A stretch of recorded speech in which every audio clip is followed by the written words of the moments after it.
नमस्कार आपण मानक बहुत स्वागत यही चैनल हैप्पीएस्ट वर्ल्ड रे। आज प्रसंग है कार्पाल टनेल सिंड्रोम किंबा कचटी और मणिबंधर जंत्रणा। यही जगह ये रोग आम भितर बहुत कॉमन वर्ल्ड वाइड माने थ्रू आउट वर्ल्ड भी आउ इंडिया रे भी एटा बहुत कॉमन। जनरली ये रोगटा 40 वर्षर ऊर्ध्व लोक को बेसी होता है, माने मिडिल एज एवं एडवांस एज एमान को बेसी इफेक्ट करता है। आउ महिला माने पुरुष मान अपेक्षा 2 गुणा अधिका एफेक्टेड ही थांती। ये रोग विषय जानिबा पूर्वरु आमे जानिबा हमर जो मणिबंध कचटी किंबा रिस्ट जॉइंट केमिति ही थाए तार संरचना। एटा हमर फोर आर्म जोटा एल्बो तळ को दीटा बोन थाए रेडियस वलना आ ता तळ को जोटा छोट छोट बोन गुडा थाए से मन को कहंती कार्पाल बोन। तो से कार्पाल बोन्स ऊपर लिगामेंट थाए ट्रांसवर्स कार्पाल लिगामेंट। तो ता तळे गोटे टनेल भलिया थाए।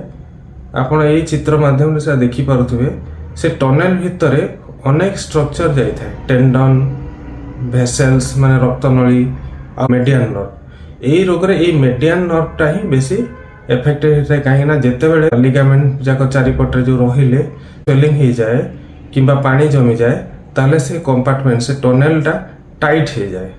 तो टाइट हेबा रिजिड कंपार्टमेंट हेबा जगु से स्ट्रक्चर गुड़ाक चिपी हो जाए। मेनली ये रोगर कारण होची मेडियन नर्व टा कंप्रेस हो जाए, दबी जाए। से कौन हुए जो मेडियन नर्व टा जेतिकी तोर सप्लाई करथबो से एरिया रे तार कंप्लेन बाहर। मेडियन नर्व रो सप्लाई हला sensory supply motor supply. Sensory माने आपण जोटा छुईले जानी पारुचंती ठंडा गरम कि को ऑब्जेक्ट। आ मोटर सप्लाई माने कोन सेथरे आपनकर पावर टा जोटा केते पावर मूवमेंट होची आंगुठी गुडाकर जो मूवमेंट एटा होची मोटर सप्लाई। तो दुईटा एक इफेक्टेड हबो। मेडियन नर्व रो सप्लाई थाए हमर 3टा अधा आंगुली माने ए जो थंब टा देखुचंती इंडेक्स फिंगर मिडिल फिंगर और रिंग फिंगर रो अधा एतिकी होची मेडियन नर्व रो सप्लाई। तो से एरिया रे तार सेंसरी आ मोटर सप्लाई रो डिस्टरबेंस हबो जा द्वारा कोन हबो आपन को पेन हबो। फास्ट जोठी रिस्ट जॉइंट अछि से रिस्ट जॉइंट रे पेन हबो ता एपट को भी पेन हे पारे। आ ई तळ को जोटा रहला ए पार्ट रे आपन को पेन रहिबो, झिमझिम लागिबो, बधिरा लागि पारे। आपनकर कौन सी गोटे काम करचंती प्रॉपर्ली धरी पारिबेनी, क्लमजी मूवमेंट हबो माने जेमती मूवमेंट चाहतबे सेमती हेई न पारे। आ सेटा बेसी इफेक्टेड हेले कोन हबो आपनकर जे मसल्स गुडा को अछि ए सब गुडा को वेस्टिंग हबो ना सुखी जबो ए मसल्स गुडा को। आउ ता द्वारा आपनकर जो हाथ जो भांगिला बेलको आमे एमती भांगुचो आपन हाथ भांगिला बेलको ए दुईटा ए यार पावरटा कमी जबो, या भांगी पारिबोनी। तापरे आसंतो जानिबा या कारण सब कोन। फास्ट तो हला आपण जदि पुराना किछि किमा नुआ इंजुरी हिछि ता द्वारा से जगह स्वेलिंग हेकी मेडियन नर्व टा कंप्रेस हे पारे। आपणकर रिमेटॉइड आर्थराइटिस रे भी से जिंस हुए। थायराइड जहार हाइपोथायराइडिज्म अछि से ता कारणर से जगह फ्लूइड रिटेंशन हेकी इडिमा हेकी माने स्वेलिंग हेकी नर्व कंप्रेशन हे पारे। प्रेगनेंसी टाइम रे ए प्रॉब्लम बेसी हुए, जहार केबे भी हो नथवा प्रेगनेंसी टाइम रे ए प्रॉब्लम हुए। डायबिटीज रे ये प्रॉब्लम हुए। कनेक्टिव टिश्यू डिजॉर्डर किंबा रिस्ट जदि ट्यूबरकुलोसिस अछि किंबा ओवर यूज बेसी से पोजीशन में गोटे ऑड पोजीशन में आपण धरते एई पोजीशन में बेसी टाइम रही काम करिया पड़ुछि। कोनोसी प्रकार विटामिन किंबा न्यूट्रिशनल डेफिशिएंसी तरह मेडिसिन अछि ए कार्पाल टनेल सिंड्रोम करिवारे से दायी रहे। जेमते आपनकर साइकियाट्रिक ड्रग्स केतेटा अछि। इमोशनली जे डिस्टरबेंस रहउछि, डिप्रेशन रहउछि किंबा स्लीपलेसनेस निद होउनी सेही क्षेत्र रे भी कार्पाल टनेल सिंड्रोम देखा जाए। या परे आसंतो जानिबा ए रोगर लक्षण सब कोन। प्रथमे हबो पेन। प्रथमे अल्प अल्प से रिस्ट रे पेन ही पारे किंबा तार से जो सप्लाई जगह जोठी से जगह रे पेन आरंभ ही पारे। आपन को झिमझिम लागि पारे, अधीरा भी लागि पारे। तापरे आपनकर जेतिकी ग्रिप करूछंती जेतिकी स्ट्रांगली आपन को जिंस रे धरुछंती धरि पारिबेनी। बेसिक जेतले मुठा करिया को चेष्टा करिबा आपन ताहले से कोन हबो आपनकर ए दुई आंगुठी बेसिकी ए दुई आंगुठी आपन भल से बेंड हबनी। धीरे धीरे बेसी इफेक्टेड हेले ए जगह रे जळिला भलिया भी ଆପଣଙ୍କର ସେନ୍ସେସନ୍ ଆସିବ, ବର୍ନିଂ ସେନ୍ସେସନ୍। ଯେତିକି ଦୂର ତାର ସପ୍ଲାଏ ମୁଁ କହିଥିଲି ଯେଉଁ ଏଇ ଆଙ୍ଗୁଠି ୟାର ଅଧା, ସେ ଜାଗାରେ ବର୍ନିଂ ସେନ୍ସେସନ୍ ବି ହେଇପାରେ। ଲେଟର ଷ୍ଟେଜରେ ଯେହେତୁ ମସଲ୍ସ ଗୁଡ଼ାକ ଶୁଖିଯିବ, ତାପରେ ଡିଫର୍ମିଟି ମାନେ ହାତ ବଙ୍କା ହେଇକି ବି ରହିପାରେ।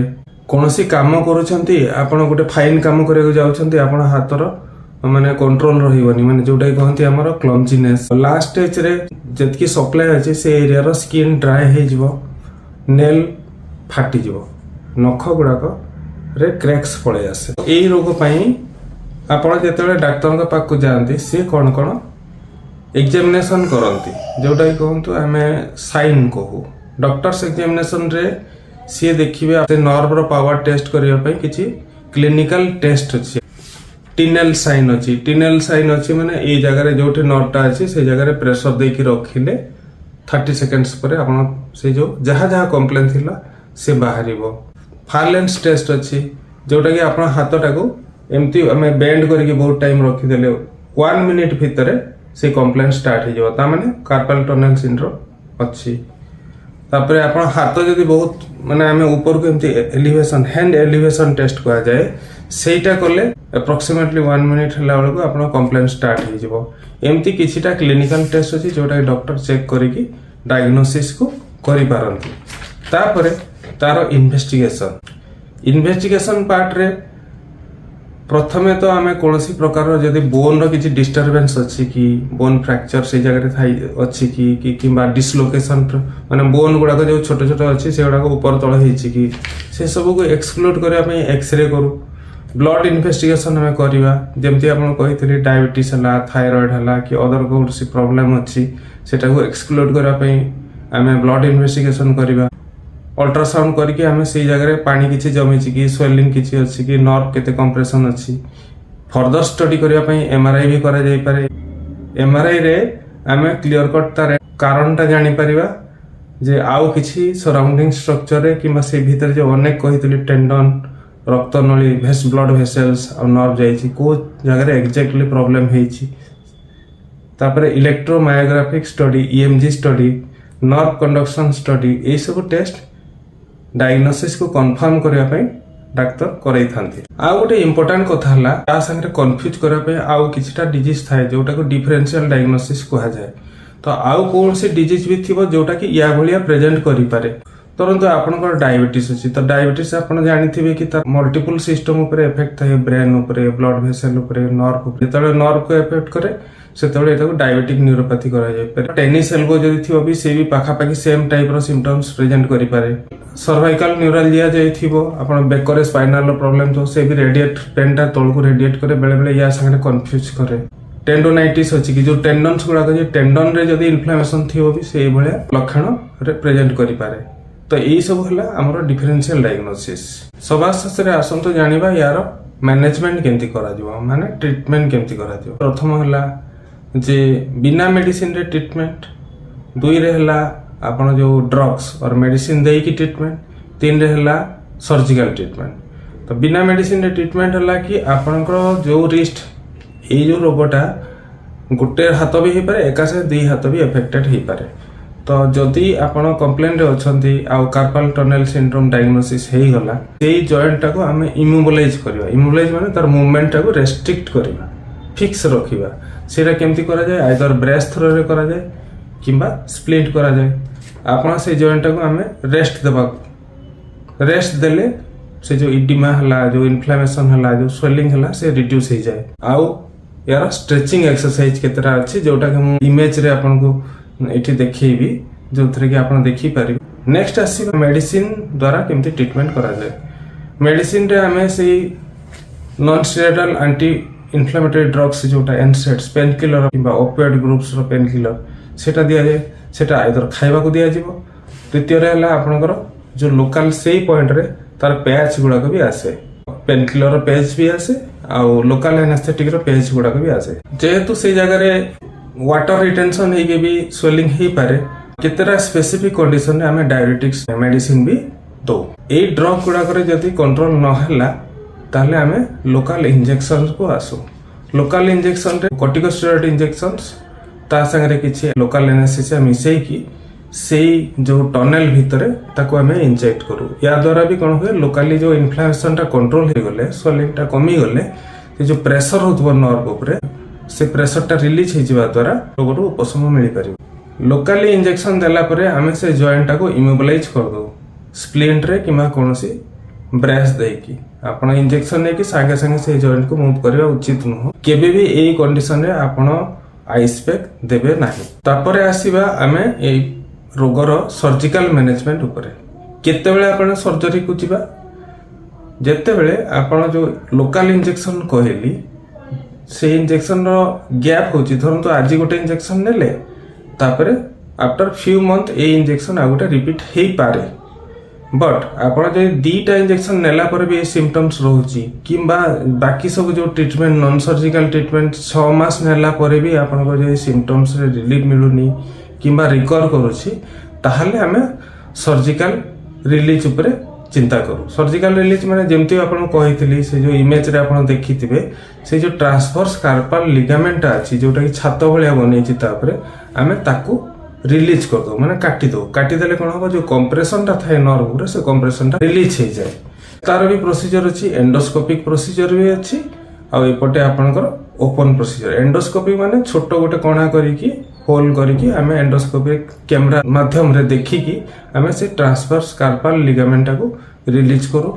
ओपन प्रोसीजर भी बेसी बड़ इंसिजन दिया जाए छोटो इंसिजन टे देकी से जगह रे से जो ट्रांसवर्स कार्पल लिगामेंट को रिलीज कर दिया जाए और नर्व जो मीडियन नर्व ऊपर जो कवरिंग स्टा थाए से शीत को भी रिलीज कर दे। सेटा रिलीज कर देले नर्व टा डिकम्प्रेशन हो जिवो माने प्रेशर रिलीज हो जिवो। प्रेशर रिलीज हो गले तार फंक्शन जोटा जेतकी एरिया से सप्लाई करूची से एरिया रे से मसल्स गुडा को प्रॉपर्ली फंक्शन करिवो। रोगर प्रिवेंशन केंती करबा परंतु आपनकर डायबिटीज अछि डायबिटीज को कंट्रोल करा जिवो। थायराइड प्रॉब्लम अछि थायराइड को ट्रीटमेंट करा जिवो। प्रेगनेंसी टाइम रे वाटर रिटेंशन बॉडी रे की जिंस होची ताकू कंट्रोल करा जिवो। कोनोसी ड्रग्स द्वारा आपण जदी खाउछंती साइकियाट्रिक मेडिसिन जेंति फेनिटोइन वगैरह अछि सेइतरे होची ताले सेटा साइकियाट्रिस्ट को कंसल्टेशन रे तार मॉडिफिकेशन करा जिवो। आपण जदी एमिति किछि ऑक्युपेशन रे अछंती जोथरे कि आपणकर कामटा रिस्ट रो बेसी किंबा आपणकर हातर पोजीशन टी ऑड एई भलिया रहउची को गुटे काम रे हला तो से सब ऑक्युपेशन रे आपण आइदर ऑक्युपेशन को मॉडिफाई करियो पड़िबो किंबा आपणकर पोस्चर को चेंज करियो पड़िबो जॉइंट रो पोस्चर को। कोनोसी जदी इन्फेक्शन अछि ताले इन्फेक्शन को ट्रीटमेंट करियो पड़िबो काहे ना यार कारण भीतर गुटे रिस्ट रे इन्फेक्शन भी हे पारे। ट्यूबरकुलोसिस अछि तार ट्रीटमेंट करियो पड़िबो। तो ए सब जदी करा जाय ताहले ए रोगर प्रिवेंशन करा जाय परिबो। रोग जदी ऑलरेडी अछि सेतरु भी उपशम मिलि परिबो। तो आज एपिसोड रे आमे सविशेष आलोचना कले कार्पल टनेल सिंड्रोम उपरे। आशा करूची कि आपण मानको कार्पल टनेल सिंड्रोम पे बहुत किछि डाउट जो थिबो कोनोसी प्रकार क्वेरी थिबो सेटा समाधान हो जाइथिबो। जदि किछि आपण जानिबार बाकी रहिला किछि आपण जानिबाक चाहउचंती कमेंट सेक्शन रे आपण लिखि पारंती। हमर ए एपिसोड टा आपण केमति लागिला आपण कमेंट सेक्शन रे जणैबे। जदि एपिसोड टा भल लागिला लाइक करंतु मो चैनल को सब्सक्राइब करंतु तद्वारा मते आहुरी अधिका डिजीज अनेक डिजीज अछि जा उपरे वीडियो करकी आपनको मध्य रे अवेयरनेस क्रिएट करिवार एनकरेजमेंट आसीबो। धन्यवाद।